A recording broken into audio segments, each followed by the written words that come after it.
আসসালামু আলাইকুম রাহমাতুল্লাহি ওয়া বারাকাতুহু। আমি একজন মুদ্রাসা। আমার এখন আচারের বিজনেস আছে। আমার এখন প্রত্যেকটা প্রোডাক্ট আমি পুরো বাংলাদেশে সাপ্লাই দিতে পারছি। বিএসএন এর জন্য সেক্ষেত্রে অনেক সময় অসুবিধা হয়ে যায়। পছন্দ করেছি সেটা হলো জাতীয় সঙ্গীত অন্য জায়গায় যখন আমরা অনুষ্ঠানে যাই একটা রেকর্ড ছেড়ে দেয়, সবাই আমরা দাঁড়ায় থাকি। আজকে সবাই গিয়েছে, নিজেরা গিয়েছে। আরো খুশি হতাম যদি এখানে আসা সবাই মিলে আমরা একসাথে কণ্ঠ দিয়ে গাইতাম।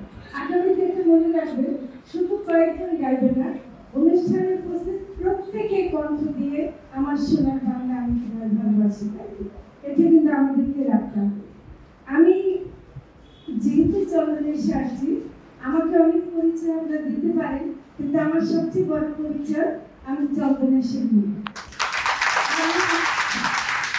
আমার জন্ম চন্দনেশে এবং আমার মা, তার কাছ থেকে আমি একদিন বলছি যে আমার তো যেহেতু ডায়মন্ডে জন্ম হয়েছে, তখন হাসপাতালে আমার মা যায়নি, তার হচ্ছে আমার ডায়মন্ড নামটা কি সেটাও আমি বের করছি, মালিকা বানু।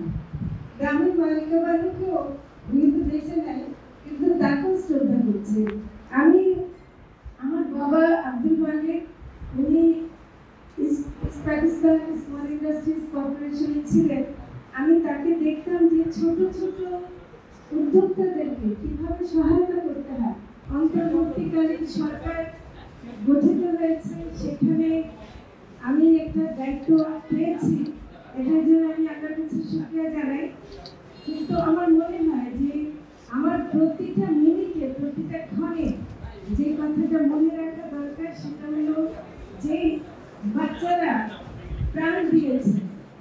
আমি কয়েকদিন আগে শহীদ আনাসের বাড়ির ওখানে ইসলাম মোড় নামে রাস্তা করছিল, মাত্র 14-15 বছরের একটা বাচ্চা, ওর মধ্যে এই যে একটা আকুতি আসছিল যে এর বিরুদ্ধে দাঁড়াতে হবে। জুনাইদ নামে আরেকটা ছেলে ছিল, ও এরকম করেছে। আমার এবং আমি বন্ধু হাসপাতালে গেছি, হাসপাতালে গেছি, সব জায়গায় আমি আন্দোলনের পরে, অবস্থার পরে আমরা দেখতাম যে হাত পা কাটা, তার মানে আরেকটা হাত নিয়েও সে যাবে। এই যে আমি বিশ্বাস করি যে আমাদের তরুণরা প্রাণ যেন দিতে না হয়, কিন্তু তারা যেন রাস্তা থেকে সরে না আসে। আমি চাই না যে এমন পরিবেশ হোক যে আমাদের তরুণদের আবারও প্রাণ দিতে হবে, কিন্তু এটাও বুঝি যে ফ্যাসিবাদ গেছে ঠিকই, কিন্তু সবকিছু এখনো ঠিক হয়ে যায়নি।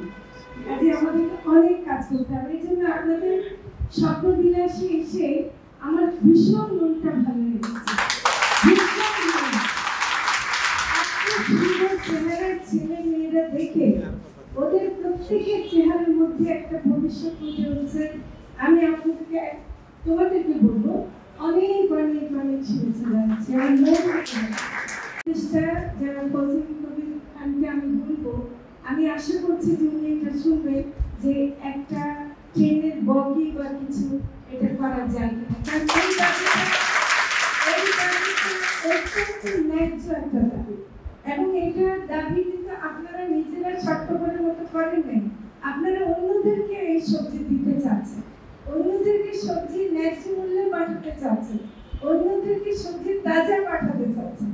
তো কাজে এই দাবি জাতীয় দাবি, এই দাবি কোনো চন্দনেশের ব্যক্তি স্বার্থের দাবি নয়। তো কাজে আমি মনে করি যে এটা আমরা করার দরকার। অন্যান্য ব্যাপারে আমি বিদ্যুৎ গ্যাসের কথা বলতে পারবো না।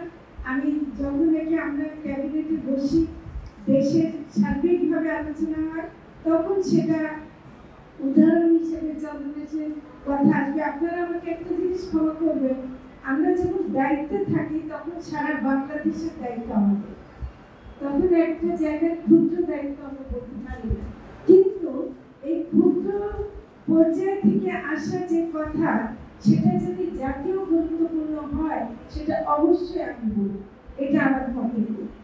আমি খুশি হলাম যে শেষের দিকে যে স্বপ্নবিলাস দিয়েছে, তো ওখানে বাংলাদেশ কৃষি বিশ্ববিদ্যালয়ের একজন যিনি ভাইস চ্যান্সেলর, উনি আমাকে বলেছেন যে উনি ওনার জীবনের 24 বছর চন্দনেশে রেড চিটাগংয়ের গরু এবং মুরগির গবেষণার জন্য কাটিয়েছেন। আপনি যেহেতু চন্দনেশের মানুষ, এটা আপনাকে বলতে চাই যে আপনি গর্ব করতে পারেন যে রেড চিটাগংয়ের এবং এই মুরগি যে জাতগুলো এখানে আছে এটা শ্রেষ্ঠ জাত, এবং এইটাকে আমাদের রক্ষা করা খুবই দরকার।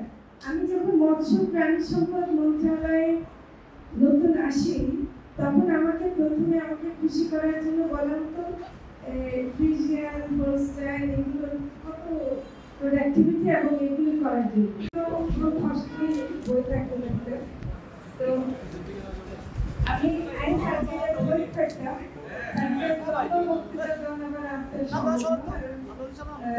বলতে এটা হতানো হলে অভ্যাস নাই, তাই বাংলাতে বলি বললেন শ্রদ্ধা জানাবেন চন্দনেশের মানুষের প্রতি, তাহলে একটু সাবজেক্ট দিয়ে শুরু করলাম। আমি আসলে আমরা জুলাই মাসে এখন 12 আর 2 দিন পরে গত বছর আর 2 দিন পরে 14 তারিখের পর সারা বাংলাদেশ উত্তাল হয়ে গেছে, এবং কারা করছিল সেটা করছিল আমাদের তরুণরা।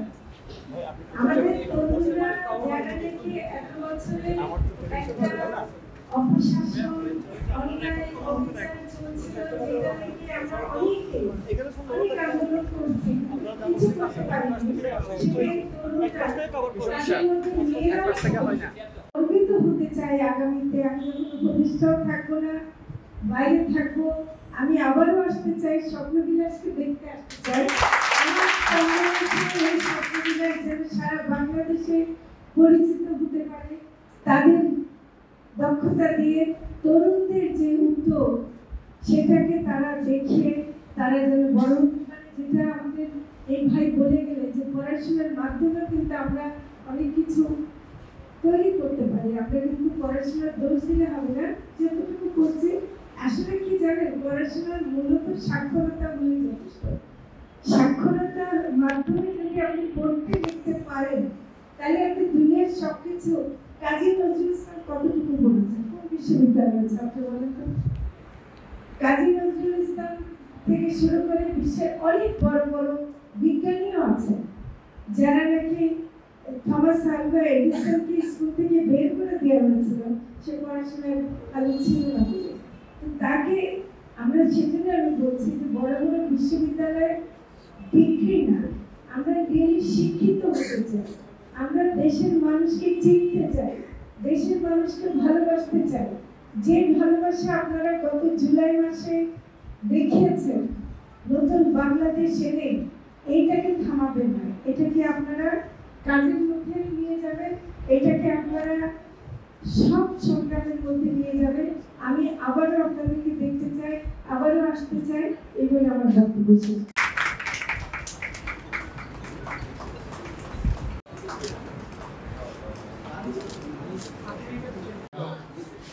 সেশনটা শেষ করে আমরা আমাদের অনুষ্ঠানের অন্তিম মুহূর্তে দিকে অগ্রসর হচ্ছি ইনশাআল্লাহ। ভাই